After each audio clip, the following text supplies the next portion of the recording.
السلام علی من لا نبی بعد اما بعد فاعوذ باللہ من الشیطان الرجیم بسم اللہ الرحمن الرحیم وانتم الاعلون ان کنتم مؤمنین صدق اللہ العظیم۔ مسلمانوں سنبھل جاؤ، سنبھل جانے کا وقت آیا۔ مسلمانوں سنبھل جاؤ، سنبھل جانے کا وقت آیا۔ بہت سوئے تھے تم، اب ہوش میں آنے کا وقت آیا۔ جہاں سے 313 چلے تھے تم مسلمانوں، جہاں سے 313 چلے تھے تم مسلمانوں، انہی ماضی کے راہوں پر پلٹ جانے کا وقت آیا۔ ہلا ڈالی تھی تم نے کشتیاں اندلس کے ساحل پر، ہلا ڈالی تھی تم نے کشتیاں اندلس کے ساحل پر، مسلمان پھر تیری تاریخ دہرانے کا وقت آیا۔ وہ معزز تھے زمانے میں مسلمان ہو کر، وہ معزز تھے زمانے میں مسلمان ہو کر، اور ہم کھار ہوئے تاریخ قرآن ہو کر۔ عزیز ساتھیوں، دوستوں، بزرگوں، آج میری تقریر کا اور آج میری گفتگو کا موضوع اور عنوان مسلمانوں کے تباہی اور اس کا علاج ہے۔ آئیے اس موضوع کے تحت ہم اپنے شاندار ماضی پر ایک نظر ڈال کر مستقبل کے تعمیر و ترقی کا سامان تلاش کریں۔ قرآن میں اللہ تبارک و تعالی ارشاد فرماتا ہے وَأَنْتُمُ الْأَعْلَوْنَ إِن كُنتُم مُّؤْمِنِينَ، تم ہی سربلند رہو گے اگر تم سچے اور پکے مسلمان رہے۔ یہ آیت ہماری پوری تاریخ کا اختصار ہے اور اسی میں ہماری ترقی کا راز مضمر ہے۔ تاریخ کے سینکڑوں واقعات یہ بتانے کے لیے کافی ہے کہ جب بھی ہمارا رشتہ اللہ سے، گاڈ سے، ایشور سے جب بھی ہمارا رشتہ رہا تو ہم اس دنیا میں کامیاب رہے، لیکن جب بھی اس رشتے میں کسی طرح کی کمزوری آئی تو ہم عزت و رفعت کے آسمان سے ذلت و پستی کے غار میں جا گرے۔ تاریخ ہمارے سامنے جنگ بدر کی مثال پیش کرتی ہے کہ جنگ بدر میں جو کامیابی ہوئی آخر کس بنیاد پر ہوئی؟ تو مسلمانوں، جنگ بدر میں جو کامیابی ہوئی ہے وہ اللہ سے اور قرآن سے، نبی سے، اللہ نبی کے دین سے رشتے کی مضبوطی کی بنیاد پر ہوئی ہے۔ اور جنگ بدر میں کفار کی تعداد 1000 تھے اور اس کے بعد نیزہ اور کمان اور تلواریں اور دیگر جنگی ہتھیاریں تھی، اور ان کے طرف ابو جہل، عتبہ، شیبہ، ولید، حنظلہ، امیہ ابن خلف اور نفرہ بن حارث جیسے شجاعت کے پیکر اور آزمودہ کار تھے۔ لیکن ادھر بیچارے مسلمان بے سر و سامان، کل تعداد 313 ہے۔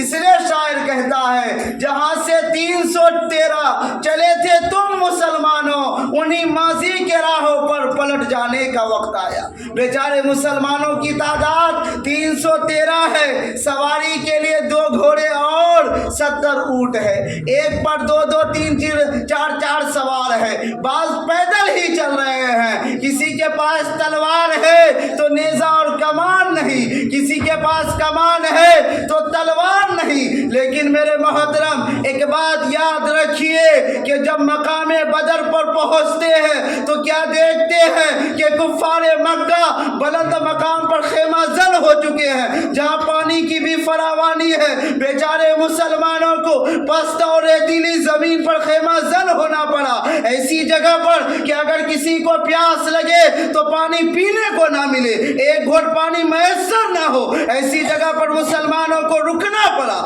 ٹھہرنا پڑا۔ لیکن مسلمانوں یاد رکھو، میرے نوجوانوں یاد رکھو کہ جنگ کے اندر جتنے اسباب اور جتنی چیزوں کی ضرورت ہوتی ہے تمام چیزیں کفار مکہ کو حاصل تھی، لیکن جب لڑائی شروع ہوتی ہے تو کفار مکہ گاجر مولی کی طرح کاٹے جاتے ہیں۔ کفار مکہ کے سب سے بڑا سردار ابو جہل دو بچوں کے ذریعہ معاذ اور مویز کے ذریعہ مارا جاتا ہے، اور ان کا سر قلم حضرت عبداللہ بن مسعود رضی اللہ تعالیٰ عنہ اس کے جسم سے سر کو جدا کرتے ہیں۔ مسلمانوں آپ جانتے ہیں یہ عبداللہ بن مسعود کون ہے؟ یہ عبداللہ بن مسعود وہی ہے جس کو مکہ کی صحن میں اسی ابو جہل نے مارتے مارتے بے ہوش کر دیا تھا۔ آج میدان جنگ کے اندر وہ عبداللہ بن مسعود ابو جہل کا سر قلم کرتے ہیں، اور امیہ ابن خلف جو ابو جہل کے بعد کفار مکہ کا سب سے بڑا سردار مانا جاتا تھا، سمجھا جاتا تھا، لیکن اپنے ساتھیوں کو اس طرح تہتیگ ہوتے دیکھ کر میدان جنگ گھبرایا اور میدان جنگ چھوڑ کر بھاگنے لگا۔ لیکن یاد رکھیے میرے عزیز ساتھیوں، حضرت بلال حبشی رضی اللہ تعالیٰ عنہ ان کے پیچھے دوڑتے ہیں، اور جب اس کے قریب پہنچتے ہیں تو یہ امیہ ابن خلف گھوڑے سے نیچے اتر جاتا ہے، پیٹ کے بل چیت لیٹ جاتا ہے، معافی مانگتا ہے کہ مجھے معاف کر دو، شور مچاتا ہے، لیکن حضرت بلال حبشی رضی اللہ تعالیٰ عنہ نیچے سے تلوار چلا کر کے جہنم رسید کر دیتے ہیں، جہنم پہنچا دیتے ہیں۔ آپ جانتے ہیں یہ بلال حبشی رضی اللہ تعالیٰ کون ہے؟ جب مکہ میں ایمان لائے تو اسی امیہ ابن خلف نے تکلیفیں دی، اذیت دی، راتوں میں جنجیروں میں باندھ کر اوپر سے کوڑے لگاتا اور زیادہ زخمی کیا جاتا، اور صبح پیروں میں رسی باندھ کر حضرت بلال حبشی رضی اللہ تعالیٰ عنہ کو مکہ کی گلیوں میں گھسیٹا جاتا اور طرح طرح کی اذیتیں اور تکالیف پہنچائی جاتی۔ کبھی ابو جہل کا نمبر آتا، کبھی امیہ ابن خلف کا نمبر آتا، کبھی اوروں کا نمبر آتا۔ آج یہی غلام اپنے آقا و مالک امیہ ابن خلف کو قتل کرنے کے لیے دوڑ رہے ہیں، اور امیہ ابن خلف میدان جنگ میں بھاگ رہا ہے۔ مسلمانوں آخر وہ کون سی چیز تھی جس نے آقا کو غالب اور غلام کو غالب اور آقا کو مغلوب کر دیا؟ آخر وہ کون سی چیز تھی؟ سچ فرمایا ہے اللہ تبارک و تعالیٰ قرآن کے اندر، وَأَنْتُمُ الْأَعْلَوْنَ إِن كُنتُم مُؤْمِنِينَ، تم ہی سربلند رہو گے، تم ہی مقام و مرتبہ کے مالک بنو گے اگر تم سچے اور پکے مسلمان رہے۔ اسی طرح کفار مکہ کے اور لوگ اپنے ساتھیوں کو قتل ہوتے دیکھ کر کے میدان جنگ چھوڑ کر بھاگنے لگا۔ 70 قتل ہوئے، 70 مقتول ہوئے اور 70 گرفتار ہوئے۔ مسلمانوں کو ایسی فتح نصیب ہوئی، حاصل ہوئی، جس کو تاریخ کبھی فراموش نہیں کر سکتی۔